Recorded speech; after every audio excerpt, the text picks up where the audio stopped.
Good morning, good morning, good morning. Kamusta kayo ulit mga kasama ka Buddy at ka 59. Today's video ay magluluto ulit tayo ng isa na namang Kuya Guard simpleng lutuing bahay. Sige nga hulaan nyo kung ano naman ang ating lulutuin ngayong araw. Pero bago tayo mag-start isa mo ng paalala. Si Kuya Guard ay hindi gwapo at hindi rin pogi, cute lang.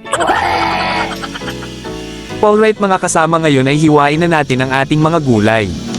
Unahin muna natin ang talong. Konting trivia muna tayo mga kasama ka Buddy at ka 59. Alam mo ba ayon sa Department of Health ang talong o eggplant ay may tulong sa puso, utak, diabetes at pampapayat. Dahil ito ay mataas sa fiber, marami din itong bitamina at minerals. At alam mo ba na ang balat ng talong ay may espesyal na sangkap, ito ay ang nasunin nito ay mabuti sa ating utak at katawan.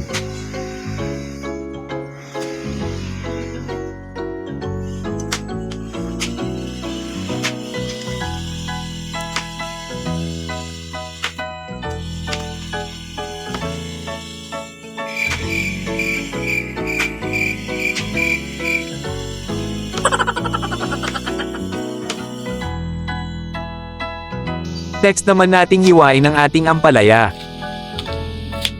Alam mo ba, ang ampalaya o bitter melon naman ay maraming benepisyo sa ating katawan. Ang gulay na ito ay siksik sa sustansya. Ito ay nakapagpapababa ng ating blood sugar levels. Maaari rin itong makatulong na palakasin ang ating puso. May mataas na antioxidants. Makakatulong rin ito sa pagpababa ng ating timbang.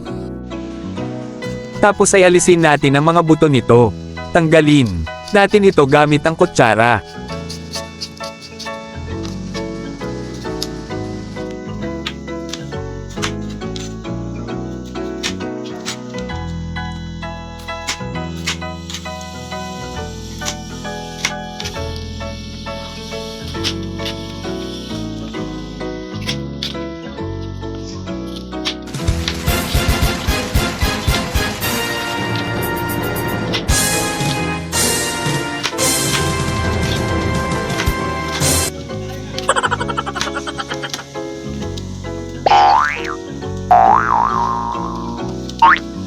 Okay, ngayon naman ay balatan at hiwain na natin ang ating luya.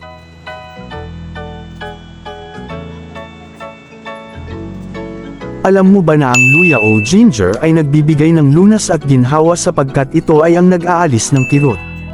Nagbibigay kalma sa katawan, lumalaban sa bakterya. Ito rin ay gamot sa ubo, sipon, trangkaso, at makating lalamunan.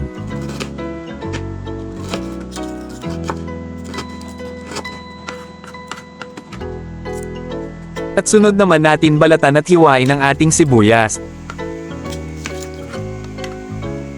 Alam mo ba na tulad ng maraming gulay ang sibuyas o onion ay anti-inflammatory, ito yung lumalaban sa lagnat, kirot at pamamaga. Meron din itong antioxidants. Ang compound na ito naman ay tumutulong upang labanan ang free radicals sa pamamagitan ng pag-delay ng oxidative na pinsala na maaring mangyari sa ating cells at tissues sa katawan.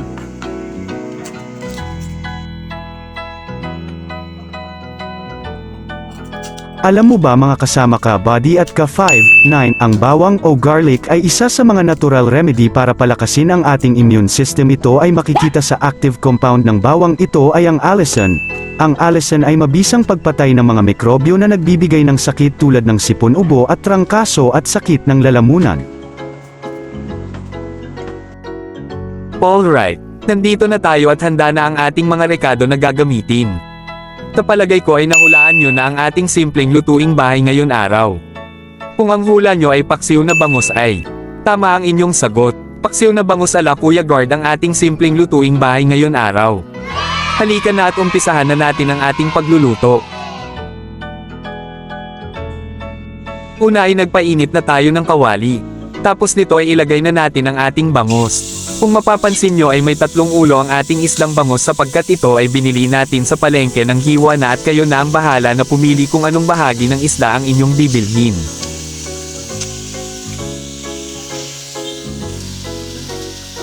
Pagtapos ng isda ay sunod na rin natin ang ating mga rekado, ang bawang, sibuyas at ang luya. Alam mo ba na ang bangus o milkfish ay maganda rin sa ating kalusugan, sapagkat ito ay nagtataglay ng vitamin B12, rich in omega-3 fatty acids at good source of protein.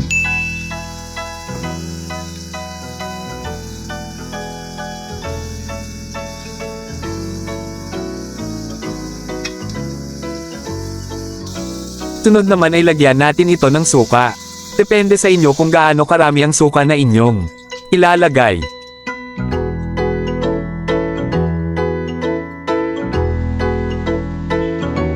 Tapos ay budburan natin ito ng konting asin. Budburan na rin natin ng paminta. Takpan at hayaan hanggang 5 minuto.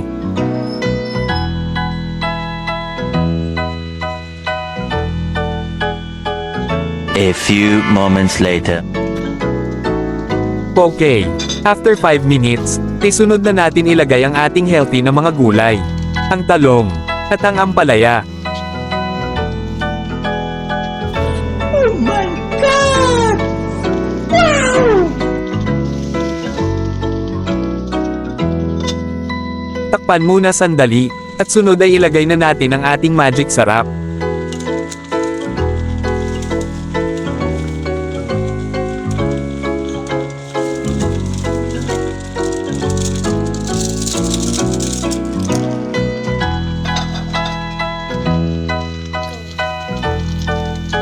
Haluin at takpan hanggang 10 minuto.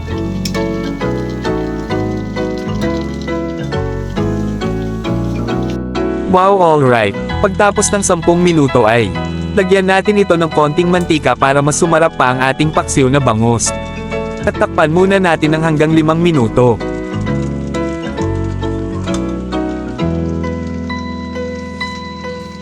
A few moments later. OMG! Ayun. Oh, luto na ang ating paksiw na bangus. Ganun lang kadali, magluto ng isang budget-friendly o abot kayang simpleng lutuing bahay. Tignan muna natin kung meron na tayong kanin. Para diretso na tayong maghain.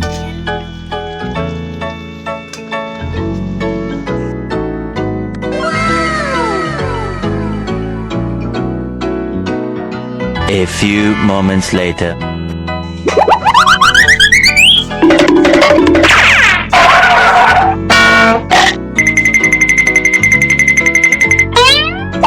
Okay, sa alright. Meron na rin tayong kanin, halika na at tayo ay maghain. A few moments later. Wow, ito na, ang ating simpleng lutuing bahay paksiw na bangus ala Kuya Guard. Alright, bago ko malimutan, maraming salamat ulit sa ating mga taga-subaybay. At patuloy lang sa panunood ng ating mga videos. Sa iba naman natin mga kasama na ngayon palang nakapanood dito sa ating page ay please like, follow and share. Thank you and God bless us all.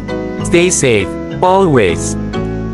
Bago matapos ang ating video, isa pa habol na trivia.